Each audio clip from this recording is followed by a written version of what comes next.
Welcome students. आज हम राजा राम मोहन राय के राजनीतिक विचार की चर्चा करेंगे। भारतीय राजनीतिक चिंतन में, आधुनिक भारतीय राजनीतिक चिंतन में राजा राम मोहन राय पहले व्यक्ति थे जिन्होंने राजनीतिक चेतना जागृत करने के लिए एक आधुनिक भारत के निर्माण के लिए, एक आधुनिक सामाजिक और राजनीतिक व्यवस्था के गठन के लिए प्रयास प्रारंभ किए। इसलिए राजा राम मोहन राय ने अपने राजनीतिक विचार को जो है लिपिबद्ध नहीं किया, एक सिस्टमैटिक तरीके से अपने राजनीतिक विचारों को प्रकट नहीं किया, अभी तो जगह जगह अपने संघर्ष के दौरान,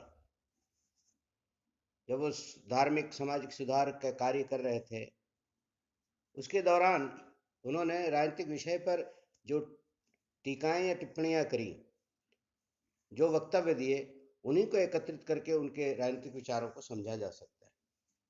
इसलिए राजा राम मोहन राय के राजनीतिक विचार को समझने के लिए जो है हम विभिन्न वर्ग में बांट करके देख सकते हैं। जैसा कि हम सभी जानते हैं कि वो एक उदारवादी विचार से ओतप्रोत थे, और उसकी वजह ये थी कि ब्रिटेन के उदारवादी विचारधारा से वो प्रभावित थे। मुख्य रूप से वह प्रमुख उपयोगितावादी बेंथम से अत्यंत प्रभावित दिखाई देते हैं। इसलिए बहुत सारे उनके राजनीतिक विचारों पर बेंथम का प्रभाव दिखाई देता है। सर्वप्रथम वो व्यक्तिगत स्वतंत्रता के बारे में उनके क्या विचार थे। उन्होंने कई बार इस संदर्भ में अपने जो विचार व्यक्त किए, उनसे ये उभर करके आता है कि वह व्यक्ति की स्वतंत्रता के पक्षधर थे। जैसा कि सभी उदारवादी विचारक होते हैं, व्यक्ति की स्वतंत्रता को केंद्र में रख करके जो है वो चिंतन का ताना बाना बुनना चाहते थे, या वो जो है अपने चिंतन का निर्माण कर रहे थे। परंतु वह व्यक्तिवादी विचारधारा में जो व्यक्ति की अवधारणा थी, जिसमें व्यक्ति की स्वतंत्रता पर कोई अंकुश नहीं है, अमर्यादित स्वतंत्रता की बात करता है, राजा राम मोहन राय व्यक्ति की अमर्यादित असीमित स्वतंत्रता से जो है सहमत नहीं थे, बल्कि वह व्यक्ति के स्वतंत्रता पर उचित, तार्किक, न्याय संगत बंधन की बात करते थे, और व्यक्ति की स्वतंत्रता को वह समाज के परिप्रेक्ष्य में देखना चाहते थे। इसलिए उनके व्यक्ति की स्वतंत्रता समाज निरपेक्ष स्वतंत्रता से संबंधित थी। कहने का मतलब यह है कि स्वतंत्रता वहीं तक जो है उचित समझी जाएगी जहां तक वो समाज के लिए उपयोगी हो, या समाज के अन्य व्यक्तियों के समान अधिकार जो स्वतंत्रता के हैं उनको वह प्रतिकूल रूप से प्रभावित नहीं करता। कुल मिलाकर सोसाइटी रिलेटिव फ्रीडम की बात करते हैं। व्यक्ति की स्वतंत्रता निश्चित रूप से होनी चाहिए। उन्होंने इस स्वतंत्रता की बात जो है लगातार कही, और बड़े मुखर रूप से उन्होंने प्रेस की अभिव्यक्ति की स्वतंत्रता के संदर्भ में और इसको जो है विस्तृत रूप से लोगों के सामने रखा। लेकिन वह व्यक्ति के निरंकुश स्वतंत्रता, निर्बाध स्वतंत्रता के पक्ष में नहीं थे, बल्कि सामाजिक निरपेक्ष स्वतंत्रता की बात करते हुए समाज के द्वारा उचित नियंत्रण जो है वह व्यक्तिगत स्वतंत्रता पर चाहते थे। दूसरा जो पक्ष था जिस पर उस समय एक उदारवादी चिंतन व्यक्त कर रहे थे, वो था राज्य के कार्य क्षेत्र संबंधी विचार। उस समय जो मुख्य रूप से विचारधारा प्रचलित थी कि राज्य के कार्य में हस्तक्षेप नहीं होना चाहिए, या हस्तक्षेपवाद या लैसेस फेयर का जमाना था, जब राज्य को कम से कम कार्य दिए जा रहे थे, और जो राज्य का स्वरूप उभर करके सामने आ रहा था वो था नकारात्मक राज्य केवल नागरिकों के जीवित रहने और उसकी स्वतंत्रता को भोग के लिए उचित वातावरण तैयार करने तक सीमित था, और उसके लिए उसे आंतरिक अराजकता से और बाह्य आक्रमण से बचाने की जिम्मेदारी राज्य पर सौंपी गई थी। राज्य को इसके अतिरिक्त अन्य क्षेत्र में, मुख्य रूप से आर्थिक क्षेत्र में जो नीतियां अपनाने की बात कही जाती थी वो अहस्तक्षेपवाद, नॉन इंटरफेरेंस की अवधारणा थी। लेकिन राजा राम मोहन राय राज्य की इस अवधारणा से भी सहमत नहीं थे और वो राज्य को एक उपयोगी संस्था के रूप में देखते थे, और यहीं पर आप जो है उपयोगितावाद का प्रभाव इन पर दिखेगा कि उपयोगितावादी भी राज्य को एक सकारात्मक उपयोगी संस्था के रूप में देखते हैं और राज्य को यह दायित्व देने के पक्षधर हैं कि वह ऐसे वातावरण, ऐसे सामाजिक आर्थिक वातावरण का निर्माण करे जिसमें सामाजिक न्याय और आर्थिक अधिकार सभी को जो है समान रूप से उपलब्ध कराया जा सके, या दूसरे शब्दों में कहें कि वह एक सकारात्मक राज्य की अवधारणा के पक्षधर थे, समर्थक थे, और वो इसी कारण हस्तक्षेपवादी, व्यक्तिवादी राज्य संबंधी विचारधारा का जो है वह विरोध करते थे। तो इस राज्य को वो एक उपयोगी संस्था के रूप में स्वीकार करते हैं, वो ऐसी संस्था के रूप में स्वीकार करते हैं जो व्यक्ति के जीवन में जो है सकारात्मक परिवर्तन, कल्याणकारी परिवर्तन, जीवन को बेहतर बनाने में उसकी भूमिका अत्यंत महत्वपूर्ण हो सकती है। तीसरे, उस समय जिस समय राजा राम मोहन राय अपना संघर्ष जो है धार्मिक सुधार और सामाजिक पुनर्निर्माण के लिए कर रहे थे, उसमें एक उस वक्त का वातावरण मुख्य रूप से उपनिवेशवाद का वातावरण था। ज़्यादातर राष्ट्र संसार के मुख्य रूप से अफ्रीका, एशिया और लैटिन अमेरिका में साम्राज्यवाद के अधीन थे। उसमें एक ऐसे राज्य के नागरिक होने जिस पर किसी अन्य राज्य का आधिपत्य हो, साम्राज्य हो, स्वतंत्रता का पक्ष लेना बहुत ही मुश्किल था। इसलिए उन्होंने मुखर रूप से कभी जो है भारत की स्वतंत्रता की बात कहीं नहीं कही और इसके लिए इनकी आलोचना भी की जाती है, परंतु समय समय पर उन्होंने जो अपनी अभिव्यक्ति दी उससे लगता है कि वह जो है राष्ट्रीय स्वतंत्रता के पक्षधर थे। जैसे उन्होंने ने मुख्य रूप से जो है ग्रीस के द्वारा जो स्वतंत्रता के प्रयास किए जा रहे थे, आंदोलन किए जा रहे थे, उसके वो पक्षधर थे, और इसी तरह से वह फ्रांस की राज्य क्रांति के भी पक्षधर थे। तो इस तरह से कुछ उनके विचारों से ऐसा प्रतीत होता है कि वह राष्ट्रों के स्वतंत्रता और सभी राष्ट्रों को समान समझे जाने के पक्षधर थे। लेकिन उन्होंने कभी भी अपनी इस विचार को मुखर रूप से कभी प्रकट नहीं किया। पहली बात जो है वो निरंकुश शासन व्यवस्था का विरोध करते थे। वो ब्रिटिश सरकार के पक्ष में इसलिए खड़े थे कि उन्हें लगता था कि ब्रिटिश शासन व्यवस्था मूल रूप से संवैधानिक मूल्यों पर आधारित थे और इसीलिए वह लोकतांत्रिक मूल्यों, संवैधानिक मूल्यों, संवैधानिक शासन की व्यवस्था का समर्थन करते थे। और वह लगातार जो है ब्रिटिश सरकार से इसी बात की मांग कर रहे थे कि धीरे धीरे भारतीयों को अपने साथ रख करके वह उन राजनीतिक या प्रशासनिक संस्थाओं की जो कार्यविधि है उसमें जो है उन्हें ट्रेन करें, उन्हें उसमें प्रवीण बनाएं, और धीरे धीरे जो है जैसे जैसे भारतीय जो है वो ट्रेन होते जाएं वैसे वैसे सत्ता जो है उनको हस्तांतरित किया जा सके। तो कुल मिलाकर के वह निरंकुश शासन व्यवस्था का विरोध करते थे और मूल रूप से एक संवैधानिक शासन व्यवस्था जिसमें शासन सीमित हो, जिसमें जनता की इच्छाओं का सम्मान किया जाए, इसमें जनता के अधिकारों को सुनिश्चित किया जाए, उनकी क्रियान्विति को सुनिश्चित किया जाए, ऐसी व्यवस्था का समर्थन करते थे। एक बहुत ही महत्वपूर्ण विषय प्रेस की अभिव्यक्ति की स्वतंत्रता की बात उनसे जुड़ी है और इसीलिए उन्हें जो है भारत में प्रेस की स्वतंत्रता का पिता भी कहा जाता है। ऐसे व्यक्ति थे जिन्होंने प्रेस की आज़ादी के लिए यहाँ सर्वोच्च न्यायपालिका में तथा जो है वहाँ इंग्लैंड में जाकर के भी जो है इसकी वकालत की, याचिका दायर की, और उस समय जो 1823 में एक कानून के द्वारा स्वतंत्र प्रेस पर जो प्रतिबंध लगाए गए थे उनके विपरीत बहुत सारे तर्क उन्होंने दिए। कुछ तर्क बहुत महत्वपूर्ण थे। उन्होंने कहा कि प्रेस की स्वतंत्रता किसी भी राजनीतिक व्यवस्था के स्थायित्व के लिए बहुत ही आवश्यक है।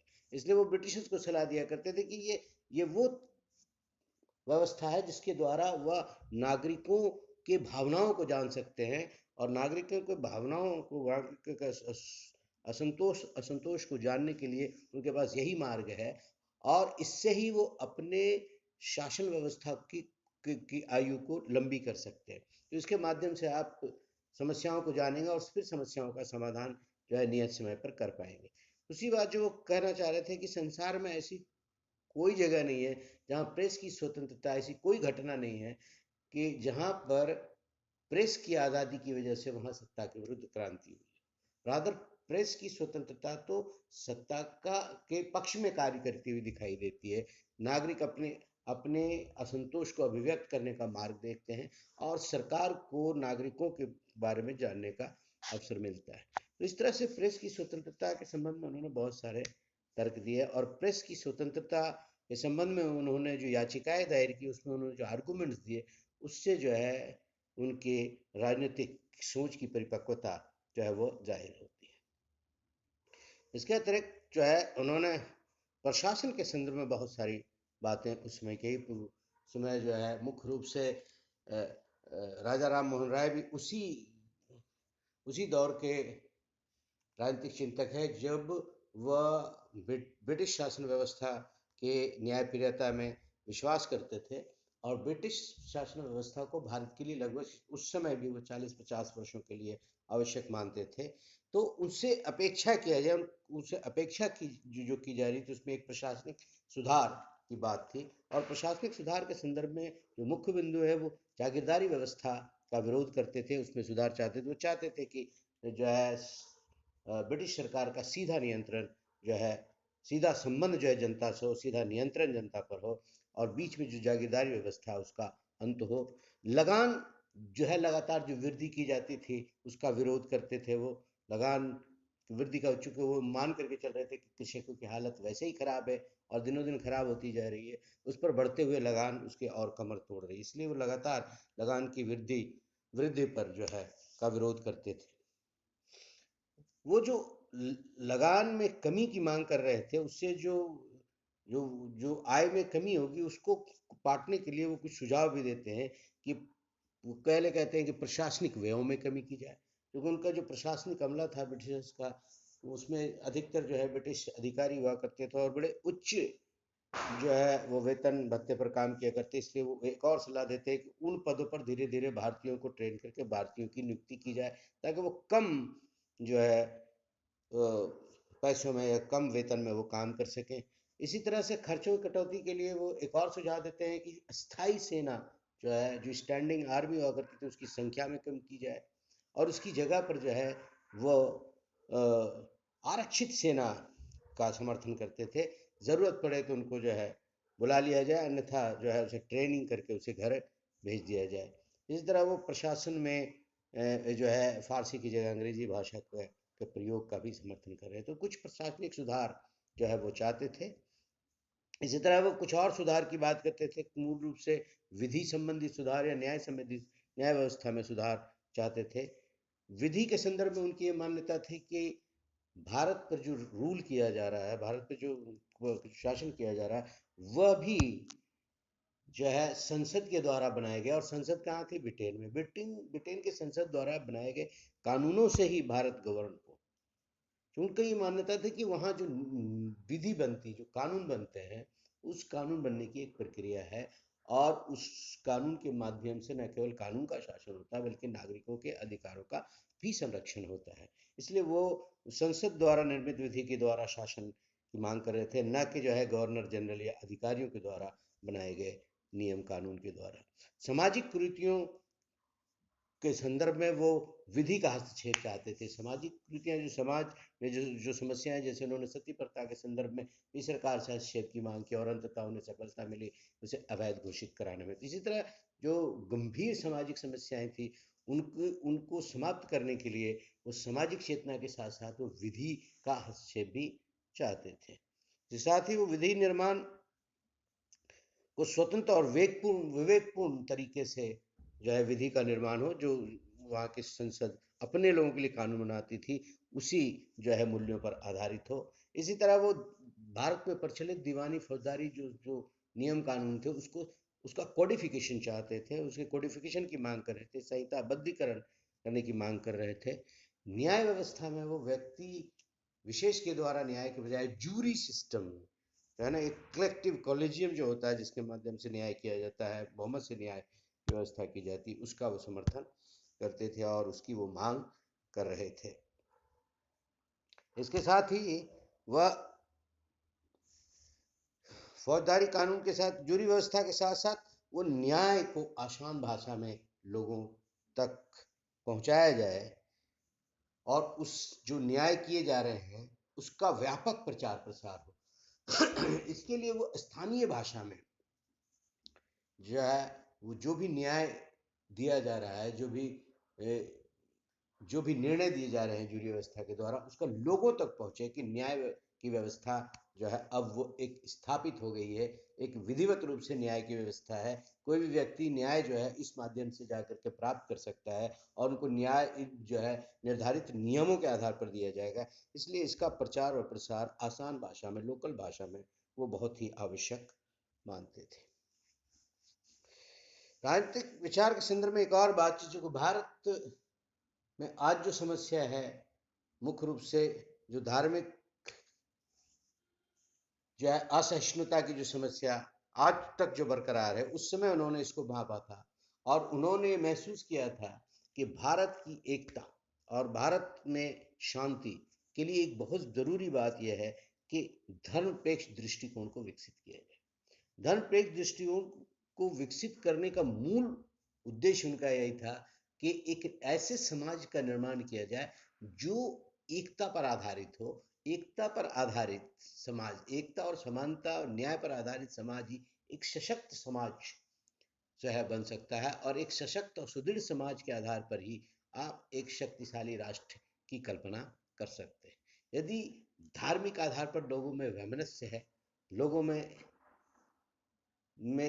जो है नफरत है, लोगों में हिंसा को जन्म देती है, लगातार समाज में भेदभाव है, समाज जो है वह विभाजित है, ऐसी अवस्था में आप एक मजबूत समाज की कल्पना नहीं कर सकते। और मजबूत समाज और एक समाज यदि नहीं है तो हम एक सुदृढ़ और शक्तिशाली राष्ट्र की कल्पना भी नहीं कर सकते। इसलिए उन्होंने उस समय आधुनिक राजनीतिक चिंतन की जो परंपरा भारत में शुरू हुई, उसके आरंभ से ही वह धर्मनिरपेक्ष दृष्टिकोण को जो है अपनाने का आग्रह कर रहे थे। इसके साथ ही कुछ और बातें वो ब्रिटिशर्स के संदर्भ में करना चाहते थे, जिनके लिए उनकी बहुत आलोचनाएं भी की जाती हैं। वो कहते ब्रिटिश लोगों को या यूरोपियन लोगों को भारत में बसाने के समर्थक, वो चाहते थे कि वो भारत में ही रहे।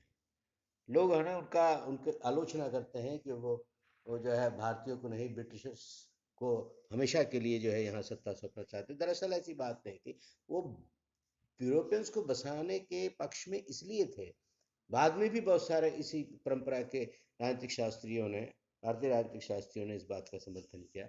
दो वजह महत्वपूर्ण थी। एक तो यूरोपियन जो है उच्च पदों पर थे, इसलिए उनके पास प्रशासनिक और राजनीतिक जो है अनुभव था। यदि वो यहीं रहते हैं तो देश को लगातार उनके प्रशासनिक और राजनीतिक अनुभव का लाभ मिलता रहेगा, जिससे भारत लाभान्वित होता रहेगा। दूसरी बात, तो वो भारत को तेजी से विकसित होने दे, आर्थिक रूप से विकसित होते देखना चाहते थे और उसके लिए दोनों चीज़ों की ज्ञान, तकनीकी और वैज्ञानिक ज्ञान और पूंजी दोनों की आवश्यकता थी और ये केवल ब्रिटिशर्स के पास उस समय थी। और इसलिए इस मोह में वह यूरोपियन से ये अपील करना चाहते थे कि वो भारत में आए, बसे, अपने अनुभव का लाभ इस देश को दें और देश को आर्थिक रूप से विकसित करें, औद्योगिक करें, ताकि इसका लाभ जो है वृहद स्तर पर भारतीय लोगों को मिल सके। उनकी पूरी मंशा यह थी। तो कुल मिलाकर के जो है ये उनके राजनीतिक विचार थे, जिसको जगह जगह उनके, हालांकि कहीं पर उन्होंने किताब के रूप में एक जगह एकत्रित करके अपने राजनीतिक विचारों को कभी लोगों के सामने पेश नहीं किया, इसलिए, लेकिन उन्होंने जगह जगह जो भिन्न भिन्न जगहों पर भिन्न भिन्न लेखों के द्वारा, याचिकाओं के द्वारा या अन्य प्रकार के मांगों मांग पत्रों के द्वारा जो उन्होंने अपने विचार व्यक्त किए, उनमें से जो है मिला करके उनकी राजनीतिक विचार को हम पढ़ सकते हैं। तो आज इतना ही, बाकी हम अगले दिन